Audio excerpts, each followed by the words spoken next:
അയർലൻഡിനെ പഞ്ഞിക്കിട്ടത് ബുംറയായിരുന്നു. ബുംറയുടെ ബൗളിങ്ങിന് മുന്നിൽ പിടിച്ചു നിൽക്കാൻ അവർക്ക് സാധിക്കുന്നുണ്ടായിരുന്നില്ല. ഇന്ന് കളിയിലെ മാൻ ഓഫ് ദി മാച്ച് ആയത് ബുംറയായിരുന്നു.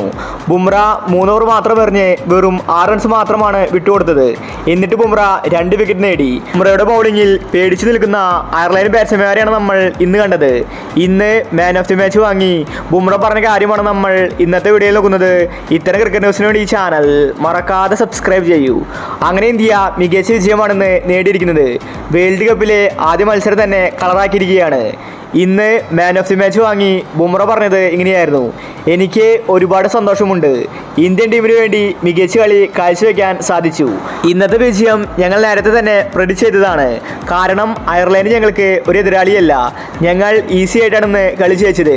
രോഹിത് ശർമ്മ അടിച്ചു കളിച്ചു. അതുപോലെ മികച്ച ബൗളിംഗ് ആണ് ഞങ്ങൾ ഇന്ന് പുറത്തെടുത്തത്. ഞാൻ മാത്രമല്ല, പാണ്ഡ്യ, അർഷദീപ് എല്ലാം മികച്ച ബൗളിംഗ് കാഴ്ചവെച്ചിട്ടുണ്ട്. ഇന്ന് അവസരം കിട്ടാത്ത 2 താരങ്ങളുണ്ട്. അത് ജയ്സ്വാളും സഞ്ജുവുമാണ്.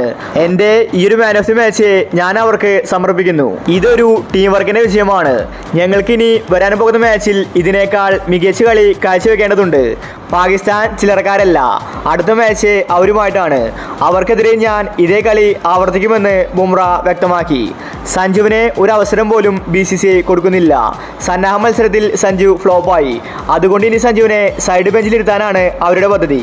വിരാട് കോഹ്ലി ഇന്ന് ഓപ്പണിങ്ങിൽ ഫ്ലോപ്പായിരുന്നു. കോഹ്ലിക്ക് പകരം സഞ്ജുവിനെ ഇറക്കിയെങ്കിൽ ഉറപ്പായിട്ടും സഞ്ജു തകർത്തടിച്ചേനെ. സന്നാഹ മത്സരം പോലെയല്ല റിയലായിട്ടുള്ള മത്സരങ്ങൾ. രോഹിത് ശർമ്മ ഇന്ന് നല്ല കളി തന്നെയാണ് കാഴ്ചവെച്ചത്. 52 റൺസ് അടിച്ചുകൂട്ടി. ബുംറയുടെ ബൗളിങ്ങിൽ അയർലൻഡ് പേടിച്ചുറച്ചു. അതുപോലത്തെ ബൗളിംഗ് ആണ് ബുംറ ഇന്ന് കാഴ്ചവെച്ചത്. ഇപ്രാവശ്യം രോഹിത് ശർമ്മയും കൂട്ടരും രണ്ടും കൽപ്പിച്ചാണ് വന്നിരിക്കുന്നത്. എന്ത് വില കൊടുത്തും വേൾഡ് കപ്പ് സ്വന്തമാക്കണം. അപ്പോൾ നമുക്ക് അടുത്ത പാകിസ്ഥാനെതിരെയുള്ള മാച്ചിന് വേണ്ടി കാത്തിരിക്കാം. ഇത്തരം ക്രിക്കറ്റ് ന്യൂസിന് വേണ്ടി ഈ ചാനൽ മറക്കാതെ സബ്സ്ക്രൈബ് ചെയ്യൂ.